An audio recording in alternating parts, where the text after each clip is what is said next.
for them to put themselves in them and our shoes.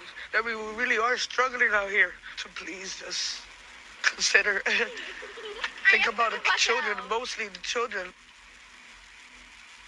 Yeah, that's the message from Jessica Ramos to lawmakers. She is a mom of 6, so she is preparing to receive about $300 less. The coming end of pandemic food aid for millions of Americans. The temporary program due to end on March 1st. Many fearing the consequences for struggling families. ABC's Alexis Christoforous joins us with more.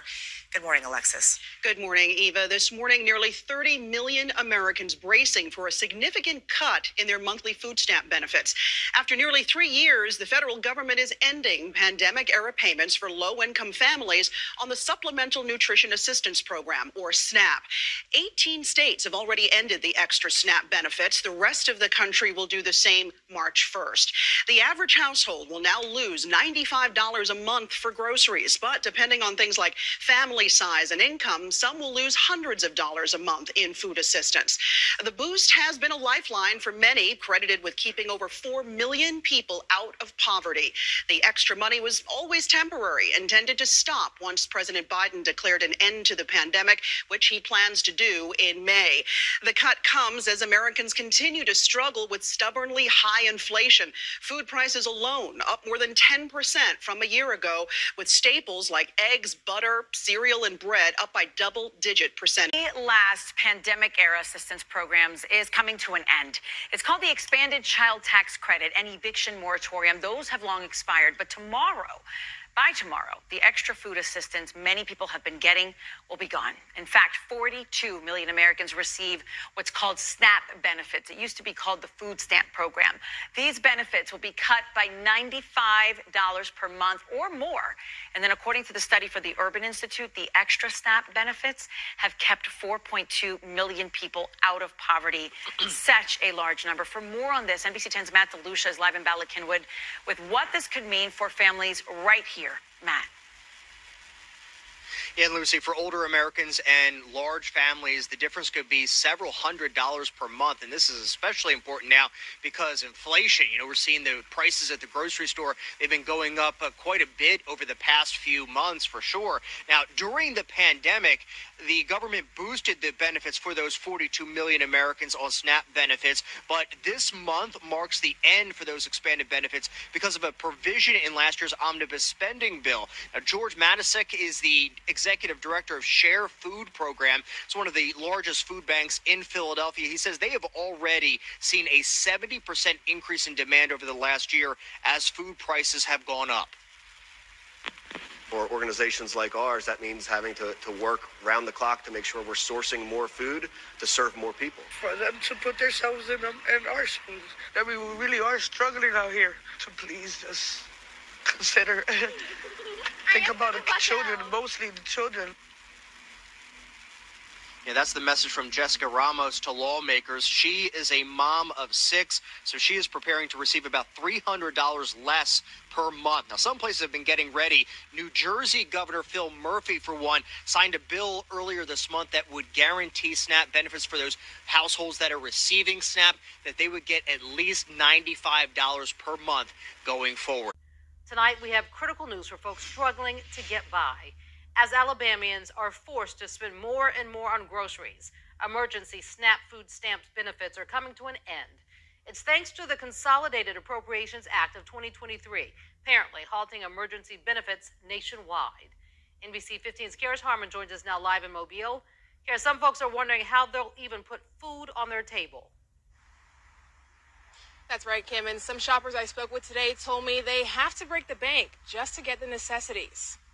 Anyone leaving the grocery store will tell you. Very high when you can't get a dozen of eggs for less than $5. Very high. People telling me their grocery bills are far too high. It's usually around $200 to $300 a week. I average probably about anywhere from $200 to $275.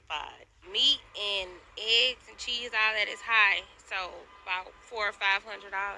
People like Christina Peebles are not only getting groceries for themselves, but they also have other mouths to feed. Everything has went up. I have a 14-year-old and a husband. You definitely don't get a lot for $200 or $300.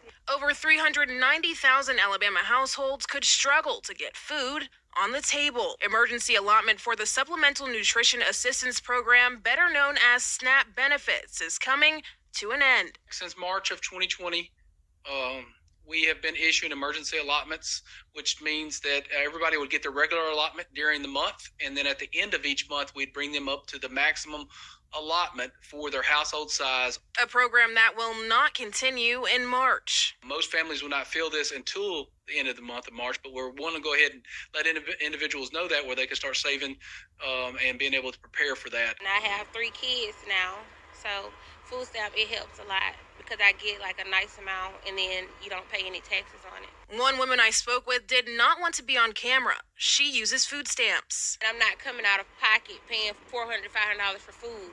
The food stamps helping me. She will not be affected by the cut to emergency SNAP benefits, but many people could find themselves drowning just for trying to put food on the table. It's a real big help. So for people that's gonna get cut or not even receiving it, I could just only imagine. Some people saying this could cause problems. Just because we're not seeing as much COVID cases and things going on with the COVID doesn't mean that people aren't affected by it. Others say there's an easy solution. America need to go to work. The Bible say if a man don't work, he don't eat. So they need to go to work. During the pandemic, low-income individuals and families in Maine and across the country were getting some extra money to buy food each month on their EBT cards. But now that pandemic boost in SNAP benefits is ending. CBS 13's Brad Rogers joins us now live. And Brad, this will instantly cut potentially hundreds of dollars out of people's monthly food budget.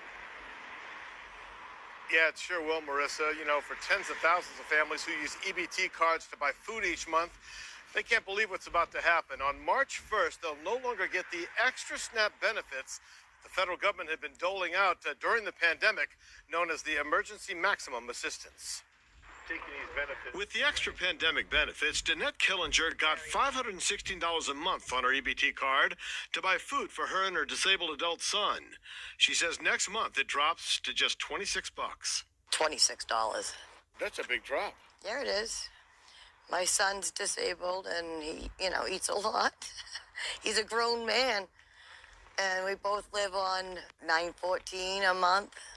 Congress authorized the additional SNAP payments on a temporary basis to help low-income people and families deal with the hardships of the COVID-19 pandemic. But now Tina Coughlin and her disabled son, along with her elderly mother, will all lose hundreds of dollars in benefits. Hers is going to drop to $120. For a whole month? For a whole month. We're going to struggle, and I think that a lot of the pantries are going to get overrun because people aren't going to be able to buy what they normally buy. Local food pantries are already bracing for the impact. It's going to be rough on a lot of families. We're seeing a huge impact even with the increase of the cost of groceries. Every Thursday, the South Portland Food Cupboard helps stock the shelves in the homes of dozens of families in need. People are walking away from here with 25 to 30 grocery bags full of groceries, including fresh produce. They're also open Tuesdays for people to get some groceries. Director Dwayne Hopkins says he can only imagine what the demand will be next month. But this is going to be an extra added impact, one that I think is going to be unprecedented, and it's going to call for a greater demand, a higher demand of food and volunteers. Because of the emergency funding, Killinger managed to avoid the food bank. Now she has no choice. I haven't been there in years, but we'll find out. Is this the time to be taking benefits away? No, absolutely not. It's definitely the worst possible time. About 100,000 Maine households receive SNAP benefits each month. On average, they'll be losing about $190 a month.